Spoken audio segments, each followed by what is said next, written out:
TET classes में एक बार फिर से आप लोगों का बहुत बहुत स्वागत है। तो कैसे हैं आप लोग? आई होप आप सब बहुत ही अच्छे होंगे। देखिए, इसके पहले की वीडियो में हम लोग पर्यावरण अध्ययन के जो क्वेश्चंस आते हैं टेट वगैरह में उनको देख रहे थे और इसी का वो हमारा अगला पार्ट है। ठीक है, इसके पहले हम लोग कुल 29 क्वेश्चन सॉल्व कर चुके हैं टेट के और यहाँ पर हम उन्हीं क्वेश्चंस को सॉल्व करेंगे जो कहीं ना कहीं किसी न किसी राज्य के टेट में आए हुए हैं। ठीक है, तो देखिए आज का जो हमारा पहला क्वेश्चन है, हालांकि इसके पहले हम 29 क्वेश्चन कर चुके हैं इसीलिए ये हमारा 30वां क्वेश्चन है, लेकिन आज के लिए ये पहला ही है। तो देखिए, निम्नलिखित में रबी की फसल कौन सी है?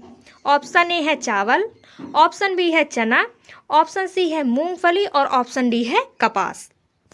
तो अगर हम रबी की फसल की बात करें तो जो हमारा ऑप्शन बी है चना, यही रबी की फसल है। ठीक है, और अगर हम रबी की फसल की बात करें तो ये अक्टूबर नवंबर यानी शीत ऋतु में बोई जाती है और इसके अंतर्गत गेहूं, जौ, चना, सरसों, मटर तथा आलू आदि प्रमुख फसलें हैं। ये सभी रबी की फसल हैं। ठीक है, वहीं अगर हम खरीफ की फसल की बात करें तो जो हमारा चावल, मूंगफली है, ये दोनों और कपास, ये तीनों ही खरीफ की फसल हैं जो कि जून जुलाई में बोई जाती हैं। अब अगला क्वेश्चन है कि क्वाशीपोरिकर नामक रोग डॉट डॉट की कमी से होता है, यानी किसकी कमी से क्वाशीपोरिकर रोग होता है? ऑप्शन ए है कार्बोहाइड्रेट, ऑप्शन बी है प्रोटीन, ऑप्शन सी है विटामिन और ऑप्शन डी है आयोडीन। तो जो क्वाशीपोरिकर रोग है ये प्रोटीन की कमी से होता है। ठीक है, अगर हम आयोडीन की बात करें तो अगर हमारे अंदर आयोडीन की कमी है तो घेंघा रोग होगा। ठीक है, फिर उसके बाद अगला क्वेश्चन है कि चावल को पॉलिश करने पर कौन सा विटामिन नष्ट हो जाता है? आप लोगों ने बहुत सारे ऐसे चावल देखे होंगे जो एकदम चमकते रहते हैं, समझ लीजिए उनको पॉलिश किया गया है। तो यहीं पे वो पूछा गया है कि चावल को अगर हमने पॉलिश कर दिया तो उनमें कौन सा विटामिन नष्ट हो जाएगा। ठीक है, ऑप्शन ए है एस्कॉर्बिक अम्ल, ऑप्शन बी है कैल्सीफेरॉल, ऑप्शन सी है थायरॉक्सिन और ऑप्शन डी है थायमीन।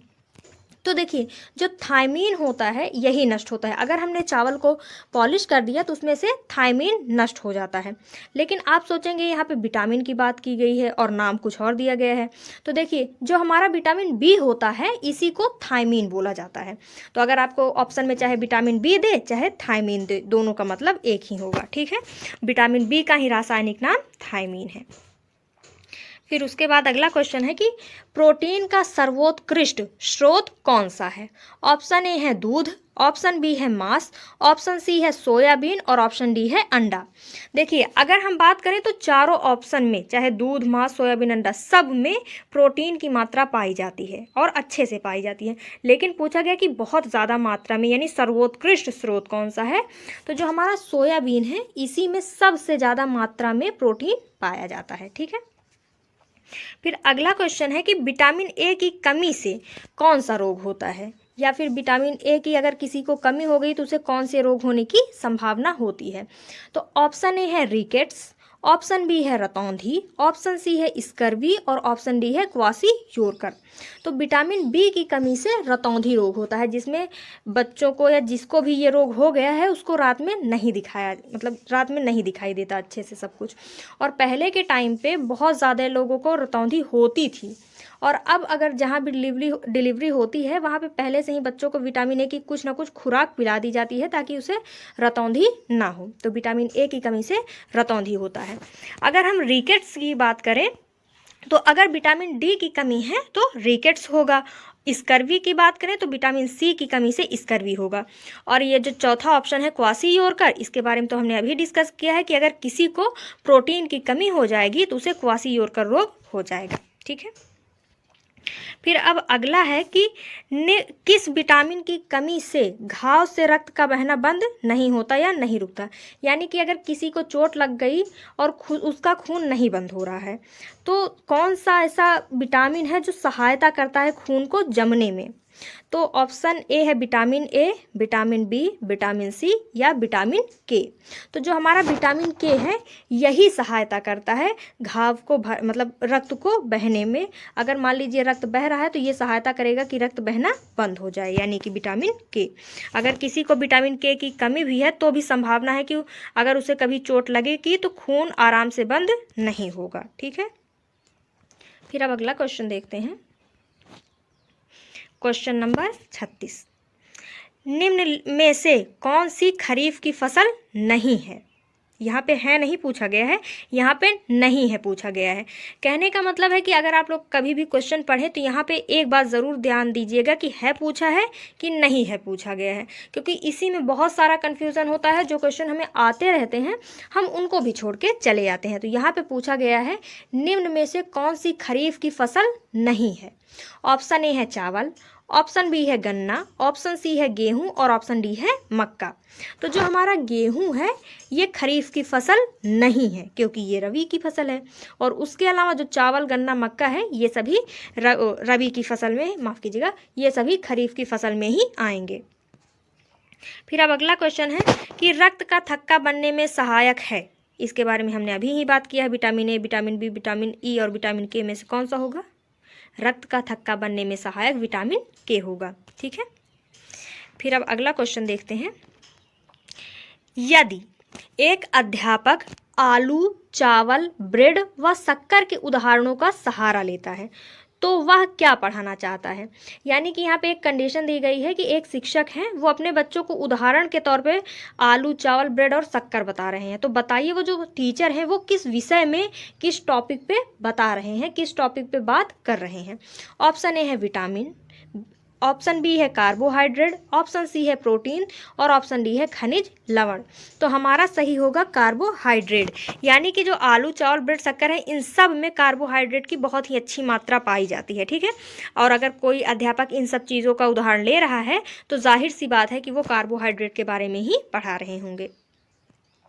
फिर अब अगला क्वेश्चन है कि किस विटामिन की कमी से रक्त का थक्का नहीं जमता है? ये क्वेश्चन तीसरी बार रिपीट हुआ है यहाँ पे, है ना। विटामिन के की कमी के कारण ही रक्त का थक्का नहीं बनता है। फिर उसके बाद अगला क्वेश्चन है कि सबसे अधिक प्रोटीन पाई जाती है। ऑप्शन ए है उड़द में, ऑप्शन बी है अरहर में, ऑप्शन सी है मटर में और ऑप्शन डी है सोयाबीन में। तो देखिए इन चारों में ही उड़द, मटर, अरहर, सोयाबीन सब में प्रोटीन की मात्रा पाई जाती है। लेकिन अगर सबसे अधिक की बात की जाए तो जो सोयाबीन होता है इसी में सबसे अधिक मात्रा में प्रोटीन पाया जाता है। फिर अगला है कि जल में घुलनशील विटामिन है। ऑप्शन ए है बी तथा ए, ऑप्शन बी है ए तथा सी, ऑप्शन सी है बी तथा सी और ऑप्शन डी है ई तथा के। तो देखिए जल में घुलनशील विटामिन की अगर हम बात करें तो इसके बारे में हम पहले भी पढ़ चुके हैं पिछली वाली वीडियो में। ठीक है, और वहाँ पे हमने आपको एक ट्रिक बताई थी WBC, यानी वाटर में घुलनशील है बी तथा सी, यानी हमारा सही क्या होगा? Option number C. इसके अलावा बी और सी के अलावा और जो विटामिन बचे हैं वो सभी वसा में घुलनशील हैं। ठीक है, तो जल में घुलनशील विटामिन BC यानी WBC नहीं। हमारा अगला क्वेश्चन है कि शहद का प्रमुख घटक है। ऑप्शन ए है ग्लूकोज, ऑप्शन बी है सुक्रोज, ऑप्शन सी है माल्टोज और ऑप्शन डी है फ्रक्टोज। तो जो शहद होता है उसका मुख्य घटक फ्रक्टोज होता है। और अगर हम फ्रक्टोज की बात करें तो फलों में जो मीठापन पाया जाता है वो फ्रक्टोज के कारण ही पाया जाता है। ठीक है, और जो शहद होती है उसमें भी फ्रक्टोज ही पाया जाता है। ओके, फिर अब हम अगला क्वेश्चन देखते हैं। प्रोटीन बनने के लिए कितने एमिनो अम्ल आवश्यक होते हैं? यानी एक प्रोटीन बनने के लिए कितने एमिनो एसिड मिले कि एक प्रोटीन का निर्माण हो? ऑप्शन ए है 10, ऑप्शन बी है 20, ऑप्शन सी है 25 और ऑप्शन डी है 15। तो देखिए हमारा सही होगा ऑप्शन नंबर बी यानी कि 20। तो 20 एमिनो एसिड्स मिलके एक प्रोटीन का निर्माण करते हैं। और अगर हम इन 20 एमिनो एसिड्स की बात करें तो इन 20 में से जो 10 एमिनो एसिड हैं वो हमारी बॉडी अपने आप बना लेती है, यानी वो हमारे अंदर पहले से ही उपस्थित होते हैं। उसके अलावा जो अगले 10 एमिनो एसिड बचते उन्हें हमें भोजन के रूप में ग्रहण करना पड़ता है, यानी भोजन में ही वो 10 एमिनो एसिड्स हमें मिल जाते हैं।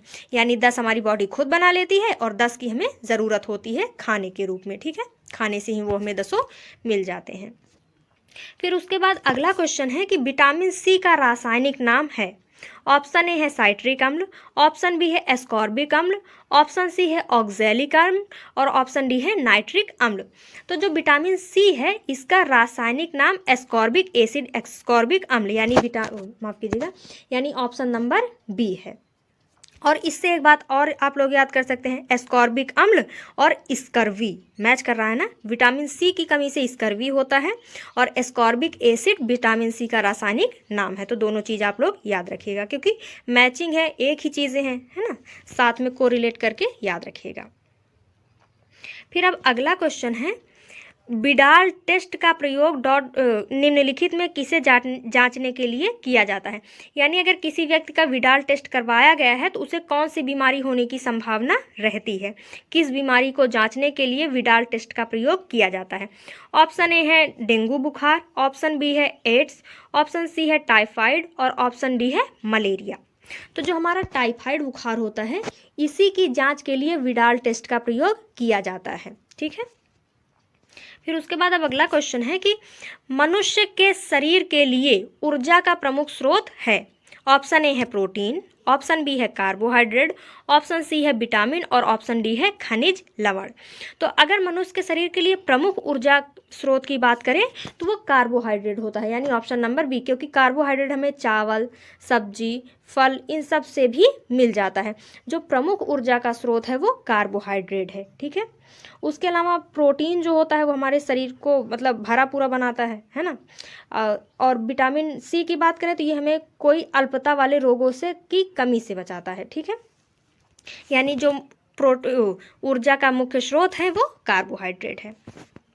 फिर उसके बाद अगला क्वेश्चन है कि आयोडीन की कमी से होने वाला रोग है, यानी अगर आयोडीन की किसी व्यक्ति को कमी है तो उसे कौन सा रोग हो सकता है। ऑप्शन ए है मलेरिया, ऑप्शन बी है घेंघा, ऑप्शन सी है पोलियो और ऑप्शन डी है मधुमेह। तो आयोडीन की कमी से घेंघा रोग होता है। ठीक है। तो देखिए जो आयोडीन होता है इसी की कमी से घेंघा रोग होता है। इसमें जो गले के पास की थायराइड ग्रंथि होती है यही फूलकर मोटी हो जाती है। ये मेनली गले के पास ही होता है और क्योंकि हमारी जो थायराइड ग्रंथि होती है ये उसी को प्रभावित करती है। ठीक है। फिर मलेरिया की बात करें तो ये मच्छर के काटने से होता है। मधुमेह की बात करें तो ग्लूकोज की अधिकता या फिर ग्लूकोज की कमी के कारण होता है। ओके। फिर अब अगला क्वेश्चन है, कुनैन के अतिरिक्त निम्नलिखित में से कौन सी एक शाकीय औषधि मलेरिया के उपचार के लिए प्रयोग की जाती है। ऑप्शन ए है आर्थीटर, ऑप्शन बी है ग्लेस, ऑप्शन सी है ट्यूटिविट और ऑप्शन सी है सिनेरेरिया। तो देखिए ये जो कुनैन होता है ये एक पौधा होता है, इसकी छाल से मलेरिया की दवा बनाई जाती है। और जब वर्तमान में जो दवाएं उपलब्ध है ये नहीं थी तो कुनैन की छाल का ही उपयोग करके मलेरिया को दूर किया जाता है। तो वहीं यहाँ पे पूछा गया है कि कुनैन के अलावा किस औषधीय पौधे का उपयोग किया जाता है मलेरिया के उपचार में। तो जो ऑप्शन ए है आर्थीटर, इसी का प्रयोग किया जाता है मलेरिया के उपचार में। ठीक है। फिर अब अगला क्वेश्चन है कि केंद्रीय खाद्य प्रौद्योगिकी अनुसंधान कहाँ है। ऑप्शन ए है हैदराबाद, ऑप्शन बी है लखनऊ, ऑप्शन सी है मैसूर और ऑप्शन डी है मुंबई। तो जो केंद्रीय खाद्य प्रौद्योगिकी अनुसंधान संस्थान है वो कहाँ है, यहाँ पे वही चीज़ पूछी गई है। ठीक है। मैसूर क्षेत्र है, मैसूर है, वहीं पे केंद्रीय खाद्य प्रौद्योगिकी अनुसंधान स्थित है। ठीक है। और मैसूर कहाँ है, चेन्नई के आसपास, यानी कि जो तमिलनाडु वाला एरिया है यहीं पे मैसूर है। ठीक है। फिर अब आगे देखते हैं, एलिसा जांच का प्रयोग कब किया जाता है। यानी किसी व्यक्ति की अगर एलिसा जांच हो रही है तो उसको कौन सी बीमारी हो सकती है। ऑप्शन ए है टाइफाइड, ऑप्शन बी है टीबी, ऑप्शन सी है एड्स और ऑप्शन डी है पोलियो। तो जो एलिसा टेस्ट होता है ये एड्स की जांच के लिए किया जाता है। ए से एलिसा, ए से एड्स, आप लोग याद रखिएगा। ठीक है। जबकि अभी हमने पढ़ा कि विडाल टेस्ट टाइफाइड की जांच के लिए होता है। ठीक है। फिर अब अगला है कि सागरीय खरपतवार किसका महत्वपूर्ण स्रोत है। ऑप्शन ए है लोहा, ऑप्शन बी है आयोडीन, ऑप्शन सी है क्लोरीन और ऑप्शन डी है ब्रोमीन। तो जो सागरीय खरपतवार होते हैं इनमें आयोडीन बहुत अधिक मात्रा में पाया जाता है, क्योंकि आप लोगों को भी पता है कि जो हमें नमक मिलता है वो समुद्र से ही मिलता है। नमक में आयोडीन पाया जाता है, आयोडीन की कमी से घेंघा रोग होता है ना। तो जो सागरीय खरपतवार होते हैं इसमें आयोडीन महत्वपूर्ण है। फिर उसके बाद अगला क्वेश्चन है कि जापानी एन्सेफेलाइटिस का कारक होता है। ऑप्शन ए है जीवाणु, ऑप्शन बी है विषाणु, ऑप्शन सी है परजीवी प्रोटोजोआ और ऑप्शन डी है फफूंद। तो जो जापानी इंसेफेलाइटिस है ये विषाणु का ही एक कारक होता है। और अगर हम इसकी बात करें तो देखिए जापानी इंसेफेलाइटिस का कारक विषाणु होता है। यह क्यूलेक्स प्रजाति के मच्छर में पाया जाता है। इस रोग का उद्गम जापान में हुआ। इस विषाणु का संक्रमण मच्छर के काटने से होता है, लेकिन सूअर को भी इस रोग का वाहक माना जाता है। क्यूलेक्स प्रजाति का मच्छर धान के खेतों में पनपता है। इस कारण धान वाले क्षेत्रों में हर वर्ष सैकड़ों बच्चे इस रोग की चपेट में आकर अपनी जान गंवा देते हैं। ठीक, ज़्यादातर केसेस में पता है क्या होता है, किसी बीमारी का उद्गम जिस स्थान से होता है, यानी वो बीमारी जिस स्थान से शुरू होती है उसी के नाम पे उस बीमारी का नाम रख दिया जाता है। जैसे आप लोगों ने इबोला वायरस सुना होगा, तो जो इबोला था वो इबोला नामक स्थान से फैला था जो कि अफ्रीका में स्थित है। वहीं इसी कारण उसका नाम इबोला रखा गया। मिनीमाटा आपने सुना होगा, जो मिनीमाटा रोग था वो भी मिनीमाटा, जापान का शहर है मिनीमाटा, वहाँ से फैला था, इसलिए उसका नाम मिनीमाटा रोग रखा गया। इसीलिए ज़्यादातर टाइम ऐसा होता है। लेकिन कोरोना के साथ दूसरा ही केस है, भले ही ये चीन से शुरू हुआ लेकिन इसको चीनी वायरस नाम किसी ने नहीं दिया, जबकि ऐसा होना चाहिए था लॉजिकली अगर देखें तो, है ना। फिर अब अगला क्वेश्चन है कि इंसुलिन की कमी से होता है, यानी कि अगर किसी को इंसुलिन की कमी है तो उसको कौन सा रोग हो सकता है। ऑप्शन ए है मधुमेह, ऑप्शन बी है स्कर्वी, ऑप्शन सी है बेरी बेरी और ऑप्शन डी है रिकेट्स। तो देखिए जो इंसुलिन की कमी होता है इससे मधुमेह रोग होता है। मधुमेह यानी कि डायबिटीज, अगर किसी को इंसुलिन की कमी है तो उसे मधुमेह रोग हो सकता है, और इंसुलिन की कमी से मधुमेह रोग को होता है ना। तो देखिए जो इंसुलिन होता है ये ग्लूकोज का पाचन करता है। अगर किसी के अंदर इंसुलिन की कमी हो जाएगी तो शरीर ग्लूकोज को नहीं पचा पाएगा और हमें मधुमेह हो जाएगा। ठीक है, तो जो इंसुलिन होता है ये हार्मोन ग्लूकोज को पचाता है। फिर उसके बाद है कि मानव गुर्दे में पथरी बनी होती है, यानी कि जो मानव गुर्दे में, आप लोगों ने पथरी सुना होगा क्योंकि आजकल ये बहुत ही कॉमन बीमारी हो गई है। तो जो यहाँ पे वही पूछा गया है, जो मानव के गुर्दे में पथरी होती है वो किसकी बनी होती है, किस केमिकल की बनी होती है। ऑप्शन ए है सोडियम एसीटेट, ऑप्शन बी है कैल्शियम ऑक्जिलेट, ऑप्शन सी है कैल्शियम एसीटेट और ऑप्शन डी है सोडियम बेंजोएट। तो जो पथरी होती है ये कैल्शियम ऑक्जिलेट की बनी होती है, यानी ऑप्शन नंबर बी। फिर उसके बाद अगला क्वेश्चन है कि कौन सी प्रोटीन दूध में पाई जाती है, यानी दूध में कौन सी प्रोटीन पाई जाती है। ऑप्शन ए है एग्लूटिनिन, ऑप्शन बी है केसीन, ऑप्शन सी है मायोसिन और ऑप्शन डी है हीमोग्लोबिन। तो जो हमारा दूध होता है जिसको हम पीते हैं तो उसमें केसीन नामक प्रोटीन पाई जाती है, यानी ऑप्शन नंबर बी। जबकि हीमोग्लोबिन की बात करें तो ये खून में पाया जाता है ना। फिर उसके बाद आगे देखते हैं। देखिए यहाँ पे ये सारी चीज़ें, विटामिन उनकी कमी से होने वाले रोगों के बारे में भी दिया गया है। इन सब को हम टेलीग्राम पे पीडीएफ कर देंगे, मतलब पीडीएफ दे देंगे, आप लोग इन सब को वहाँ से चाहे तो पढ़ सकते हैं। यहाँ पे मेनली हम क्वेश्चन को ही सॉल्व करेंगे। ठीक है, तो देखिए अगला क्वेश्चन है कि रमन को उसके पड़ोसी ने 4 किलो आंवला उपहार में दिए। वह मुरब्बा बनाने की योजना बनाता है, उसे किस तकनीक को अपनाने की ज़रूरत है। तो देखिए एक व्यक्ति हैं अमन, उनको उनके पड़ोसी ने 4 किलो आंवला उपहार में दे दिया। अब बताइए आंवला हम लोग 1-2 ही खा पाते हैं, इतना सारा आंवला हम लोग करेंगे क्या। तो उन्होंने सोचा कि चलो इसका मुरब्बा बना देते हैं, क्योंकि अगर मुरब्बा बनाया गया तो इसको ज़्यादा समय तक संरक्षित किया जाएगा। तो वही पूछा गया है कि उसे किस तकनीक को अपनाने की ज़रूरत है। ऑप्शन ए है संरक्षण, ऑप्शन बी है परिरक्षण, ऑप्शन सी है अपघटन और ऑप्शन डी है पाश्चुरीकरण। तो देखिए मुरब्बा से अचार बनाया जा रहा है तो उसे परिरक्षण की ज़रूरत है। अगर खानों को हम सुरक्षित रखते हैं तो उसे खाद्य परिरक्षण बोला जाता है, प्रिजर्वेशन, फूड प्रिजर्वेशन। जबकि पाश्चुरीकरण की बात करें तो ये दूध के लिए किया जाता है, दूध को लंबे समय तक सुरक्षित रखने के लिए। ठीक है, फिर अब अगला क्वेश्चन है, निम्नलिखित में से कौन सी खुराक में प्रोटीन आधिक्य में नहीं है। क्या नहीं है पूछा गया है। निम्नलिखित में से कौन सी खुराक में प्रोटीन आधिक्य में नहीं है। ऑप्शन ए है पनीर, ऑप्शन बी है दाल, ऑप्शन सी है शुद्ध घी, ऑप्शन डी है मांस। तो जो शुद्ध घी है इसमें प्रोटीन नहीं पाया जाता क्योंकि इसमें फैट की मात्रा होती है, ठीक है। जबकि पनीर, दाल और मांस, इन सब में प्रोटीन आदि की मात्रा में पाया जाता है, ठीक है। अब अगला क्वेश्चन देखते हैं। उस विटामिन का नाम क्या है जिसके आहार में कमी से स्कर्वी रोग होता है? यानी स्कर्वी रोग किस विटामिन की कमी से होता है? तो जो विटामिन सी होता है उसी की कमी से स्कर्वी रोग होता है, ठीक है। अगला क्वेश्चन है, निम्नलिखित में से कौन सा अलग समूह से संबंधित है? यानी कि देखिए, इन चारों ऑप्शन में से 3 ऑप्शन ऐसे होंगे जो एक दूसरे से किसी ना किसी तरीके से संबंधित होंगे, जबकि एक समूह से अलग होगा। ऑप्शन ए है स्कर्वी, ऑप्शन बी है रिकेट्स, ऑप्शन सी है रतौंधी और ऑप्शन डी है रेबीज। तो देखिए, अगर हम अलग की बात करें तो जो ऑप्शन डी है रेबीज, यही हमारा अलग होगा। और आप सोचेंगे आप ऐसा क्यों?